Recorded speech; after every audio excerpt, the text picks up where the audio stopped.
Hello friends, কেমন আছো সবাই? আজ আমার লাইফের একটা স্পেশাল দিন। সকাল সকাল রেডি হয়ে চলে গেছিলাম ওই স্পেশাল মানুষের জন্য কিছু গিফট নিতে। নিয়েছিলাম একটা ঘড়ি, তার সাথে একটা ইয়াররিং, আর কিছু গোলাপ, আর তার ফেভারিট চকলেট। এই স্পেশাল দিনটা হচ্ছে সার্টিফিকেট ডিস্ট্রিবিউশন ডে। লাস্ট 1 বছর ধরে আমি যে মেকআপ বিউটিশিয়ানের কোর্স করছিলাম, আজকে তার সার্টিফিকেট দেওয়া হবে।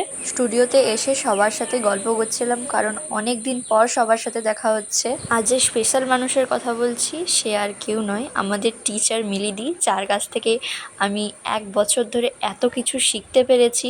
মিলিদি আমাদের টিচার হলেও মিলিদির কাছ থেকে টিচারের মতো রুড বিহেভ আমরা কখনোই পাইনি। মিলিদি সবসময় ছোট বোনের মতো স্নেহ করেছে আমাদেরকে, আর মিলিদিকে আমরা সবসময় একজন দিদির মতোই পেয়েছি। তাই মিলিদিকে আমরা ম্যাম না বলে দিদি বলেই ডাকি। সত্যি বলতে কি, স্কুল লাইফের শেষে এইচএসের সার্টিফিকেট নিতে গিয়ে যে কষ্টটা ফিল হয়েছিল, আজকের দিনেও ঠিক সেরকম কষ্ট হচ্ছিল। সার্টিফিকেট নেওয়ার পর আমরা সবাই খেতে বসেছিলাম, আর আজকের মেনুতে ছিল আমার ফেভারিট ফ্রাইড রাইস আর চিলি চিকেন। খাওয়া দাওয়ার পর এই দিনটাকে সেলিব্রেশনের জন্য কেক কাটিং করা হয়েছিল। আজকের পর হয়তো আর সবার সাথে একসাথে দেখা হবে না, সবাই একসাথে বসে গল্প করা হবে না, কিন্তু 1 বছর ধরে কাটানো মুহূর্তগুলো আমার মনে স্মৃতি হয়ে সারা জীবনের জন্য থেকে যাবে। মিস করব সবাইকে খুব।